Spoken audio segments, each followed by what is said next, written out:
Bueno, vámonos con esto que ha sido en verdad me parece que es poco cuando reconocemos a quienes han estado en la primera línea de batalla contra el coronavirus en los hospitales de México, en las clínicas, donde estén.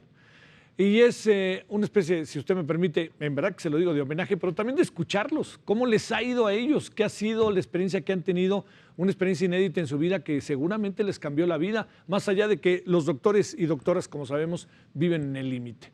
Bueno, le queremos agradecer al doctor Juan Manuel Quijada Gaitán, director de los servicios de atención psiquiátrica de salud.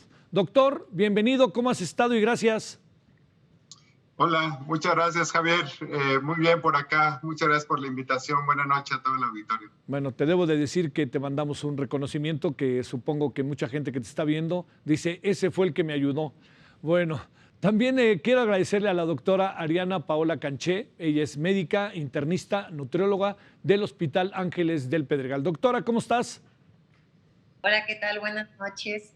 Muchas gracias por la invitación y pues aquí a gusto para charlar un ratito pues de este tema tan interesante. Nada más les adelanto, de lo que vamos a hablar es de ustedes, no crean que les voy a preguntar sobre los Oya, no, es sobre ustedes y solo sobre ustedes. Y también Angélica Saraí Méndez, enfermera general del Hospital Juárez, ahí donde también, hijo, pasan muchas cosas. ¿Cómo estás, enfermera? ¿Cómo te ha ido, Saraí?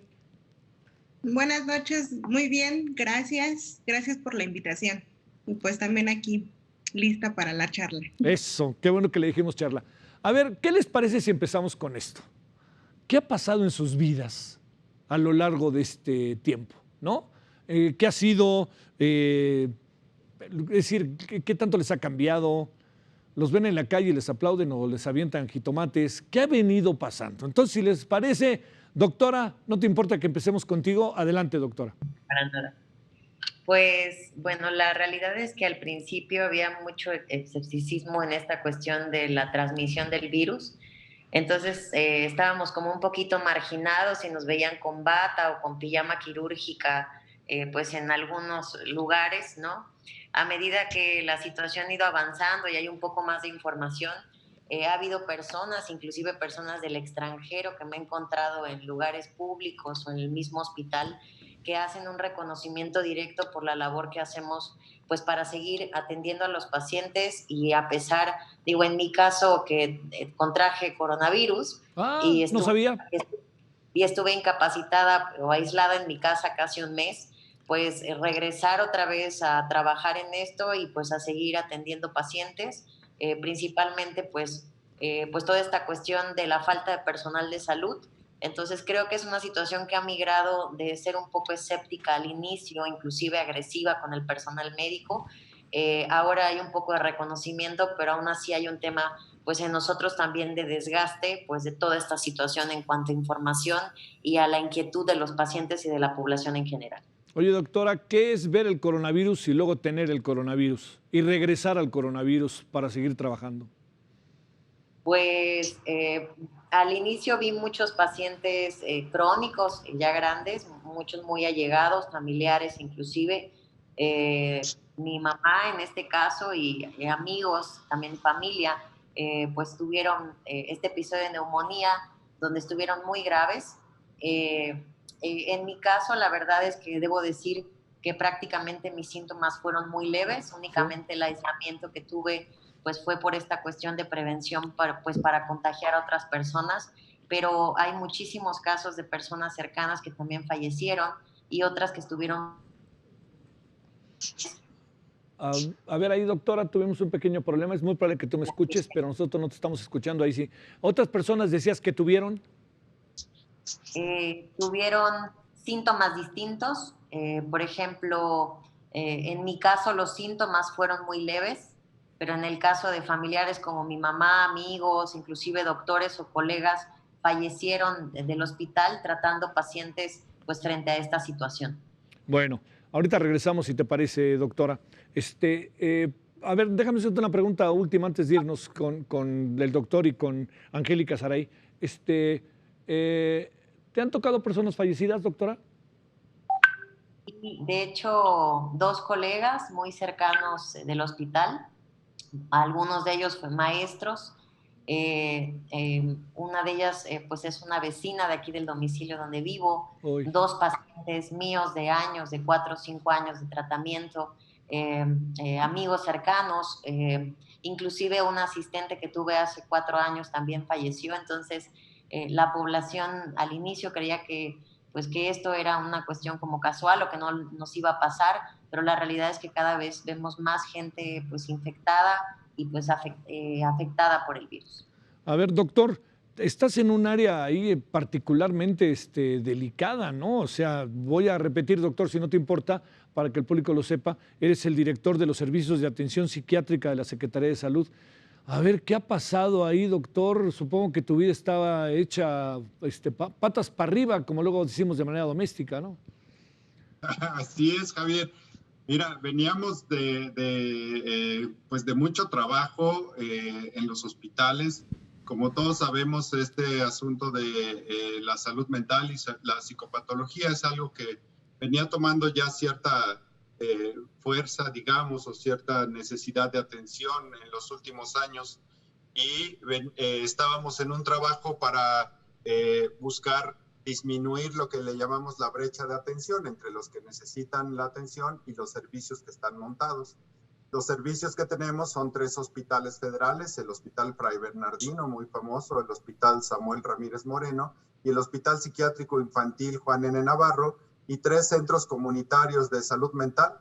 Entonces, ahora sí que estábamos en la disposición de estos servicios y de repente pasa esto, ¿no? Y en un principio, si bien se veía venir el asunto de la ansiedad, de la depresión, el confinamiento, pues así como nos lo estabas preguntando, empezaron las recomendaciones y empezaron así, digamos que desde las entrevistas hasta los manuales de atención, y qué vamos a hacer con la población general y qué vamos a hacer con los compañeros que se nos desgasten.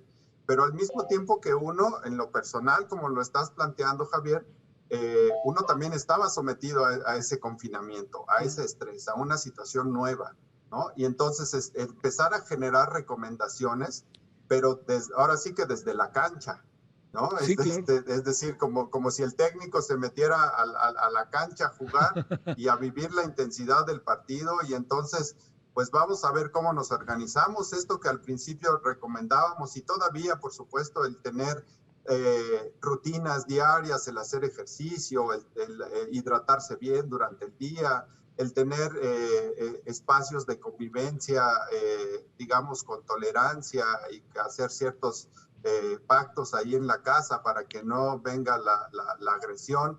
Y también a nivel social, la pérdida de toda la socialización y de todo el ritmo que veníamos teniendo. No solamente empezamos como entre todo el equipo a diseñar estrategias para hacer llegar a la gente todas estas recomendaciones a través de los canales de la Secretaría y de los propios hospitales que administramos, sino que además uno lo estaba haciendo para uno mismo. Es decir, uno mismo Sí, levantarse claro, y hacer la rutina y entrarle, y entonces estar como, hacerlo primero conmigo, ¿no? Y después poder hacer estas recomendaciones hacia la población, y en especial hacia un grupo muy vulnerable, que son propiamente el personal de salud que está en la primera línea de batalla. Oye, doctor, en tu casa, en tu familia, en tus cercanos, ¿hay alguien que haya sido contagiado o alguien que lamentablemente haya fallecido? No, en la casa no, pero en el trabajo sí. Sí. En la Comisión Nacional contra las Adicciones, que es un equipo con el que trabajamos muy de cerca, desafortunadamente ya ha habido algunas pérdidas de compañeros trabajadores, y es a lo que me he enfrentado. Afortunadamente, alrededor en casa, en la familia, no me ha tocado, pero lo que sí me ha tocado son crisis de angustia, por ejemplo, ¿no? Poder, eso sí, con la familia, poder atender, ayudar, no solamente a los pacientes que ya tiene uno, sino sí a la familia pues ya me estoy deprimiendo, Sí, claro. y no sé qué hacer, Sí. Y ante este estrés continuado de que se viene abajo la economía, y por supuesto el miedo inmenso a contagiarse y llevar el contagio a la casa. las conversaciones con los pacientes han de haber sido complicadas, ¿no, doctor? Así es, lo siguen siendo. Y sabes algo que está pasando, que precisamente en esta parte, en salud mental, si bien el COVID ya tiene unos meses que inició, te puedo decir que en el último mes es cuando ya se detonó la petición de servicios y la petición de consulta a nivel de salud mental, de psicología, de psiquiatría. Sí, claro, claro. Y básicamente con ansiedad y consumo de sustancias, alcohol, tabaco, que es lo principal. Sí. Bueno, Angélica Saraí, uno acaba haciéndose amigo de las enfermeras cuando uno es paciente. Yo entiendo, no se vayan a enojar los doctores, doctora, porque vi que te pusiste cara de what, pero uno se acaba haciendo amigo de las enfermeras y enfermeros, tal cual, ¿no? Porque los doctores tienen como una rutina de paso, etcétera, pero uno lo primero que quiere es que, a ver, enfermera, ayúdeme, o enfermero. ¿Qué ha sido para ti, Angélica Saraí, todo esto, Pues algo muy difícil. Todo desde que empezó, pues obviamente nos costó adaptarnos a eso. Pero pues sí, así como lo mencionas, pues estamos ahí con el paciente, a cabecera del paciente, y es muy difícil el ver al paciente que se vaya deteriorando, ¿no? Sí, Y claro. algunos lo han logrado salir, gracias a Dios, gracias a la vida, pero hay algunos desafortunadamente, ¿no? Entonces, esa parte, pues obviamente, pues todos somos seres humanos, ¿no? Y también, pues nos causa algún dolor, alguna pena de ver a algún paciente que haya fallecido. ¿Por qué? Porque había pacientes que, híjoles, te decía, ¿no? O sea, señorita, voy a estar bien, me lo promete que voy a Sí, estar claro, bien. claro. O sea, quiero salir a ver a mis hijos, a mi esposa, a mi esposo, a mis padres. Y pues digo, nosotros les damos palabras de aliento, que pues todo va a estar bien, ¿no? Pero desafortunadamente algunas pues no lograron salir de eso, ¿no? Entonces Sí. es bien, bien difícil. Oye, Digo, yo en lo personal, sí. en tu familia, las cosas cómo han sido, cómo te ven en tu propia familia, porque pues ahí va y híjole, y no sé cómo regrese hoy, ¿no? Tal cual, porque pues permea de manera muy brutal el virus, ¿no? Claro, claro, así es. Pues ha sido igual difícil para la familia, ¿no? O sea, es pues tratar así como que, pues de tener todo limpio, de extremar precauciones. Entonces, pues sí es muy complicado, pero pues he tenido apoyo de mi familia a final de cuentas. Sí. Y pues obviamente sí aislada, al igual yo no he presentado, bueno, Sí. no he tenido el COVID como tal, como la doctora, pero sí llegué a presentar síntomas también. Entonces igual me aislé unos días, me hice la prueba, salí negativa, pero pues sí, ¿no? Caes en esa depresión como mencionaba el doctor, porque pues yo terminé con antidepresivos, Uy, porque sí es bien sí. difícil sobrellevar todo esto. Oye, esto que mencionaba al inicio la doctora, incluso el doctor, traer la vestimenta de enfermera, la vestimenta de doctora, doctor, ¿pasó algo o más bien hubo cierto respeto al final, como ahora también lo mencionaba la doctora, que a ella misma le ha pasado? Bueno, en lo particular, no. Sí llegué los primeros meses a portar el uniforme. Sí, Este, Le digo, no, conmigo no hubo ninguna agresión ni nada, pero sí con compañeros. Entonces, pues optamos por ya no ir con uniforme. Hasta la fecha, pues vamos de ropa de civil, sí. precisamente, ¿no? Porque sí, pues sí la gente como que nos ve con el uniforme y aléjate de ella, de él. Híjole, qué cosa. Entonces, así Sí, como que sí. no, ¿no? Pero bueno, aquí cerca de mi colonia y eso, pues saben dónde trabajo y todo eso. Entonces, no, hasta eso no, la verdad, al contrario, ¿no? O sea, agradecimientos y todo eso. Doctora, ¿cambió tu vida?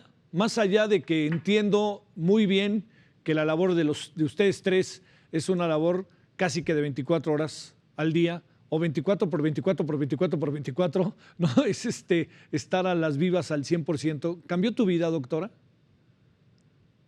Y yo creo que al inicio de toda esta cuestión, pues como que no dimensionábamos el problema que se iba a presentar o la demanda de pacientes o los casos o la gravedad de la extensión de la enfermedad, ¿no?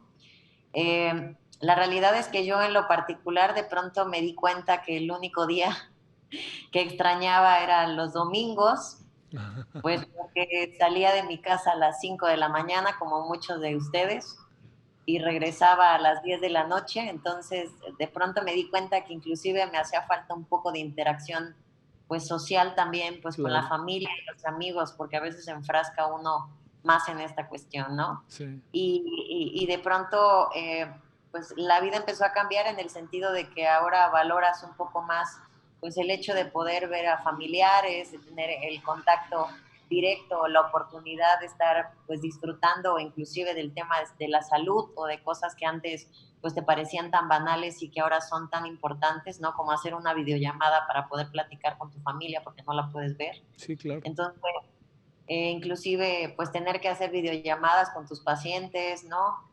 Pues para poder seguir teniendo contacto ya que la restricción pues es muchísima, ¿no? Entonces yo creo que a todos nos cambió de una u otra forma pues la cuestión de la interacción, de ser un poco más humanos, no únicamente pues con nuestras propias familias, sino también con nuestros pacientes y entender pues el pánico, esta cuestión de no saber, de mucha gente a pesar de toda la información y de los meses que llevamos, sigue siendo ignorante de las medidas de prevención y de quedarse en casa y de los riesgos pues de contraer, como el doctor decía, pues detonar una enfermedad mental que puede ser estrés, burnout, depresión o inclusive una psicosis, y de saber que hay herramientas impresionantes que pueden ayudar no únicamente a la población médica, sino a todos aquellos que se quedaron pues en casa y que ahora siguen con pánico o que entraron en un estado pues de estrés importante. Es una enfermedad muy dolorosa, doctora, ya que estás ahí metido, no en la primera etapa, ¿no? Que estás en casa, como les pasó los síntomas pequeños, al fin y al cabo, que tenía Angélica Saraí, pero tú que tuviste y que lo tuviste en casa. ¿Es una enfermedad muy dolorosa? Yo en lo particular perdí el sentido del olfato y del gusto. Esta cuestión de sensación de pérdida ¿Regresa? ¿Ya regresó? en la del olfato por completo no, sigo en rehabilitación todavía, la del sentido del gusto sí, pero yo creo que lo que más destreza es esta sensación de sentir falta de aire, que duró pues muy pocos días, ¿no? Pero digo, hay gente que toda aquella gente que estuvo mucho más afectada, inclusive intubada, sin poder respirar o no poder tener como esta atención médica en casa, aunque mis síntomas no fueron tan de gravedad, ¿no? Eh, Toda esta psicosis de no saber si vas a empeorar, si te va a Sí, dar más fiebre, el dolor de cabeza, si puedes llegar pues a fallecer, te da pánico inclusive como personal de salud, pues acudir pues a la atención médica, no claro. sabes la certeza de los tratamientos en lo que explorábamos qué era lo que teníamos que hacer y los tratamientos tal cual. Entonces, si uno como personal de salud entra en pánico al momento de contraer la enfermedad, pues el resto de la población es mucho mayor, pues todo este estrés, ¿no? Que genera de no saber si su estado de salud va a empeorar o qué es lo que va a ocurrir. A ver, te voy a hacer esta pregunta que luego le voy a hacer inmediatamente al doctor. Doctora, ¿qué te dicen los pacientes? ¿Alcanzan a hablar? ¿Te comentan algo? ¿Tienes que llegar a verlos con todo un equipo para no contagiarte? ¿Cómo va funcionando todo eso? Pues la realidad es que al inicio yo creo que las medidas de prevención, hablo en mi caso, pues no eran las suficientes, ¿no? Como que desestimaba un poco al inicio, estoy hablando de principios de marzo, Sí, ¿no? claro. Como que Sí, sí, sí. creía que era una gripa y que quizá no se extendiera tanto, ¿no? E inclusive estabas un poco incrédulo ante la situación. A medida que pues los casos empeoraron y empezamos a ver toda la evolución de la enfermedad y que afectaba a pacientes jóvenes, crónicos y con enfermedades degenerativas, ¿no? Pues de pronto los dos últimos pacientes que fui a ver inclusive a domicilio, pues con todo el equipo, ¿no? O sea, careta, lentes, cubreboca. Obviamente no me llevé como todo el kit de como se ven luego en las fotos de pareciera que estuvieras en Chernobyl. Sí, Eh, pero los fui a ver a su casa porque les daba pavor llevarlos al hospital, gente ya mayor de 70, 80 años, y pues que de una u otra forma pues tienes que hacer esta visita domiciliaria. Y pues yo creo que ahí fue donde contraje Sí, claro. el virus. Oye, ¿y qué te dicen los pacientes? ¿Qué es lo que les inquieta? Porque, digamos, luego tú estás ahí haciendo tu trabajo, la enfermera está ayudando y el doctor trata, pues, de tratar, ahora sí que intenta suavizar una situación que de suyo es muy compleja, pero en general lo que te preguntan es cuánto va a durar, cosas de ese tipo, ¿verdad? Sí, sobre todo creo que estamos viendo ahora, yo creo que la compañera debe saberlo mucho mejor. Estamos viendo como las secuelas de toda la gente que ha sobrevivido y que ha estado muy grave, porque pues esta enfermedad también deja algo de fibrosis pulmonar y Sí. la rehabilitación después de esto es severa, la gente quiere volver a la normalidad y estamos viendo pues el deterioro clínico en toda esta cuestión. Entonces, pues obviamente entre más gente esté infectada y más casos graves y muertes conocemos de gente cercana, pues el pánico aumenta, ¿no? Entonces el hecho de decir, bueno, por qué a usted no le dio tan grave o Claro, por claro. qué los síntomas no fueron tan terribles, ¿no? Y entonces pues tiene que explicar toda esta cuestión de pues, la carga viral, la exposición, la protección, y que a pesar de que ya te dio el coronavirus, no quiere decir que estás exento de poder volver a contraer otra vez la enfermedad, ¿no? Que hay que seguirse cuidando, hay que seguir teniendo las medidas de protección. Mientras no exista una vacuna y no sepamos completamente el tratamiento de esta enfermedad hasta la resolución, pues tenemos que seguir teniendo todas las medidas preventivas y seguir informando a los pacientes sobre eso. Doctor, ¿cómo tratar a una paciente o paciente, no solo tú, sino todo tu equipo, que de repente estando entubado, que a duras penas puede respirar, que está dormido, sufriendo? ¿Cómo tratarlo? ¿Cómo poder imbuirlo de algún ánimo cuando también de repente hay que reconocer, los servicios médicos en algunos casos han dejado que desear? Sí, es una situación compleja y no lo que estás planteando, A Javier. ver, Cuando un paciente precisamente está en estado de coma inducido, que es lo que se tiene que hacer cuando se intuba al paciente para asegurar la provisión de oxígeno, entonces se tiende a pensar que no te está escuchando y que no está sintiendo y que no tiene entradas y salidas sensoriales, pero la verdad es que sí, y que sí está sintiendo y que en muchos casos está escuchando, a lo mejor no con esta claridad, pero sí hay frecuencia, sí hay una comunicación. Y mucho de lo que se hace cuando está uno frente a un paciente en coma, ya sea inducido o por otra causa, en este caso inducido, pues básicamente es transmitirle algo a través de palabras, por supuesto, a través de tocarlos cuando esto se puede, tocar su brazo, tocar su hombro, ¿no? Y darle de alguna manera, sí, con palabras y con lo que tienes, darle un poco de ánimo o un mucho de ánimo. Y lo que hemos visto es que efectivamente hay una comunicación y que efectivamente ellos están recibiendo algo de ti.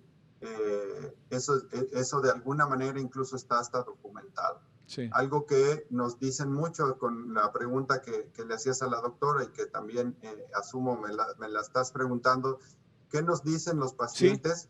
Una de las preguntas más recurrentes es, ¿cuándo se va a acabar esto, doctor? híjole. ¿No? ¿Cuándo se va a acabar esto, doctor? Y la otra es, tengo mucho miedo, ¿cómo le hago para quitarme este miedo? Tengo tristeza y ¿cómo le hago para quitarme esta tristeza que estoy sintiendo porque ya llevo 2, 3 meses en casa o porque sigo teniendo miedo a que alguien de mi familia o a que a mí mismo me pueda contagiar?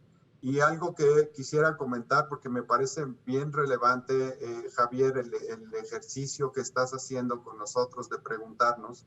Socialmente estamos, digamos, acostumbrados y capacitados para nosotros ser los médicos del personal de salud, las enfermeras, los que proveemos la salud.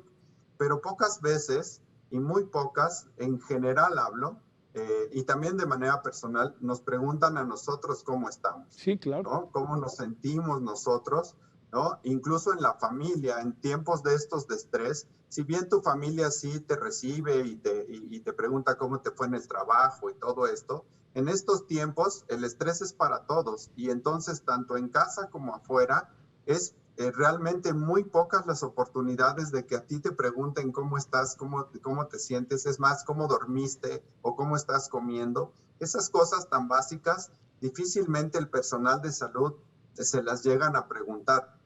En casa es muy probable que sí, pero fuera de casa más bien es una lluvia de preguntas, Sí, como claro. dices, ¿qué te está diciendo el paciente? Y te inundan de preguntas y de repente uno busca naturalmente un espacio en el que uno puede estar con uno mismo y ver y observarse cómo te estás sintiendo. Y si pasa algo como lo que estás haciendo ahorita, pues definitivamente que sí se pone uno en el otro lado y decir, bueno, yo también soy humano y también estoy padeciendo esto. Claro, clarísimo que sí, doctor. Angélica Saray, déjame hacerte una pregunta. ¿Cuánto tiempo llevas ahí en el Hospital Juárez? 12 años. 12 años. Sí. Supongo que habrás visto en un hospital como el Hospital Juárez de todo, ¿verdad? Sí, de todo un poquito, así es. ¿Cómo se han ido en los últimos meses dando las cosas al interior del propio hospital? ¿Qué tanto hay una capacidad, Angélica Saray, de reacción? Y yo te diría algo que de repente uno inevitablemente se pregunta, se va encariñando uno con los pacientes, ¿no? Como los pacientes se encariñan con uno y con los doctores, ¿no? La doctora, no se me vaya, doctor, venga tantito, oiga, hágame por lo menos, véame a los ojos, ¿no? Eso te ha de pasar muchísimo, ¿no? A las 2, 3 de la mañana. Sí, así es, así es. Digo, somos un equipo, a final de cuentas, Sí. todos. Entonces, pues de ahí estamos, ¿no? Y todos somos los que debemos de trabajar en conjunto para que el paciente salga adelante, ¿no? ¿Has Y sí, doblado tus horarios o no? sí. Bueno, yo estoy en el turno de la mañana, pero Sí. igual me he quedado en la tarde. Ujú. O sea, ¿a qué horas llegas? Pues entro a las 7 de la mañana y salgo a las 9:30, 10 de la noche. ¿Te dan tiempo de ir a comer por lo menos? Pues nos dan 10, 15 minutos, aunque sea para ir al baño, hidratarnos un poquito y volver a entrar a Y sala, ¿no? estás todo el día con todos estos uniformes que tienen que ponerse Sí, para... con todo el... Oye, Así es. es un agotamiento cargarlos porque han de pesar además, ¿no?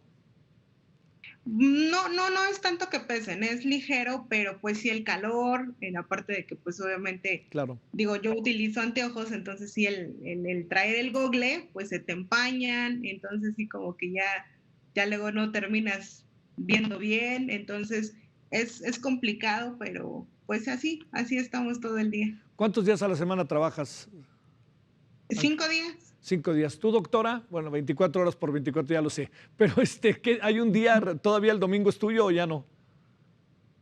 El domingo sí, trato de no trabajar, aunque a veces, bueno, es inevitable, ¿no? Sí, claro, y más ahora. ¿Tú, doctor? Híjole, mi situación es complicada en este sentido porque estoy responsable de 3 hospitales y 3 unidades comunitarias. Los hospitales tienen servicios de urgencias de 24/7. Sí. Entonces, mira, sábado y domingos te puedo decir que son más tranquilos relativamente, pero en realidad te imaginas 3 grandes hospitales psiquiátricos con urgencias. Es difícil realmente poder decir ya estoy descansando o me puedo desconectar de todo. En mi caso, realmente sí es 24/7. A ver, ¿no se han podido echar ni un tequila durante todo este tiempo? No, sí, también, sí. Sí, ¿Tú, sí, doctora, sí sí? se ha podido. Sí, yo sí. ¿Tú, Angélica? Pues también. Bueno, por lo menos para que respiren. A ver, créanme, a ver, seguimos con la sana distancia, ¿no? Y les pregunto, no en un afán rijoso, empezamos para cerrar y que si nos quieren decir algo de despedida. Doctora, si usamos cubrebocas o no, ¿qué piensan de esto? Que es una polémica en la que hemos entrado, que de repente me parece que tendríamos que pasar en la página y todos tendríamos que ponerlo, pero eso es lo que yo no soy doctor, no soy científico ni especialista. A ver, esas dos cosas, una reflexión final y adelante con esto del cubrebocas, también para ayudar a la gente que nos está viendo y tenga certeza de especialistas qué es lo que se tiene que hacer. La realidad es que hay que seguirlo utilizando. Digo, las normas de protección y sana distancia siguen estando vigentes, inclusive por la Organización Mundial de la Salud. El utilizar, de hecho, el no utilizar aretes, no utilizar joyería, el traer el pelo recogido en las zonas de hospitales, el tratar de evitar traer bufandas o cosas que puedan traer el virus, utilizar lentes, gel, guantes de látex, seguir utilizando la careta, no utilizar faldas cortas, short, ni chanclas, ni camisas cortas. Los lineamientos acerca de esto siguen estando vigentes. La población a veces los desconoce, a veces hasta uno le parece un poco exagerado, pero la realidad es que esta cuestión de lavado de manos, sana distancia y la utilización del cubreboca, pues no solo protege, no solo nos protege a nosotros, sino a la población vulnerable. Sí. Es decir, que a lo mejor yo no creo un poco y la verdad es que no me importa mucho mi salud, por lo menos tener empatía por aquella población que está en riesgo de sí contagiarse. Y entonces, si yo desconozco dónde ando tocando, moviéndome más, como inclusive nosotros como personal de la salud, el hecho de ser como un poco incongruentes y no tomar las medidas necesarias, pues hace que se propague y que los afectados a veces ni siquiera seamos Sí. nosotros, sino las personas. Adelante, doctor, en breve. Sí, muchas gracias. Cada medida ha demostrado su eficacia y estamos conociendo más acerca de cada una medida. Como la dice, la sana distancia es la mejor.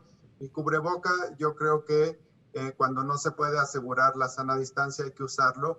Y ahí en ese sentido yo invitaría más bien a que además aprendamos a usarlo. Las situaciones son los aerosoles, digamos, que despedimos. Y yo he visto muchas personas que van en la calle donde ahí realmente no puede ser no tan necesario o digamos que no tiene mucha utilidad. Y cuando están en una zona cerrada, se lo quitan. Entonces, es más bien al revés en todo caso, ¿no? Sí. Cuando estamos cerca, ahí hay que ponérnoslos. Y si vamos caminando en el parque o en la calle, a lo mejor ahí la utilidad es un poco menor, que no digo que nula, pero disminuye. Muy bien. Y mi reflexión final es invitar a la gente y a todos a que utilicemos esta tecnología. Sabes que los psiquiatras en México somos alrededor de 4,500 en todo el país. De ellos estamos activamente en servicio público menos de 1,000. Pero algo que nos pasó con esto, y ya estábamos viendo la manera de cómo llegar a la población, porque siendo y al ritmo que se están capacitando psiquiatras, pues no íbamos a llegar nunca. Y algo que nos sucedió con esto es que con el uso de la tecnología hemos podido llegar a miles de personas, hemos podido llegar a miles de profesionales de la salud y de personal de la salud, y eso nos ha venido un poco a reforzar. Y en todo esto, dentro de lo malo, lo bueno es que se ha detonado la atención a la salud mental a través de la tecnología. Muchas gracias, doctor. Angélica Saray, una reflexión final. Sí nos sirve el cubrebocas, ¿verdad? Sí, y muchísimo. Entonces es invitar igual a la población a continuar con nuestras medidas, el uso de cubrebocas igual, la sana distancia, nuestro alcoholito gel en todo momento y pues cuidarnos a nosotros mismos para poder cuidar al que está delante, detrás, a nuestra propia familia. Entonces eso es muy importante. Bueno, oigan, pues gracias. Escucharlos también alienta porque, como diría luego las abuelitas, ¿no? Ustedes son de carne y hueso y un pedazo de pescuezo, ¿no? También están con sentimientos y con cosas y se quieren a los pacientes, no quieren que se muera nadie, que nadie se enferme, pero pues es un asunto inevitable. Yo se los quiero agradecer y creo que muchas personas que nos están viendo se los están agradeciendo y les mando un abrazo ahora sí que si me permiten, lejos, desde lejos, pero muy cerca. Muchas gracias, doctora. Muchas gracias y buena noche por la invitación, Javier. Gracias. Muchas gracias, doctor. Muchas gracias, Javier. Un abrazo a toda la gente que nos está escuchando y viendo. Gracias. Angélica Saray, muchas gracias. Muchísimas gracias. Que tengan buena noche todos. Bueno, muchas gracias. Gracias.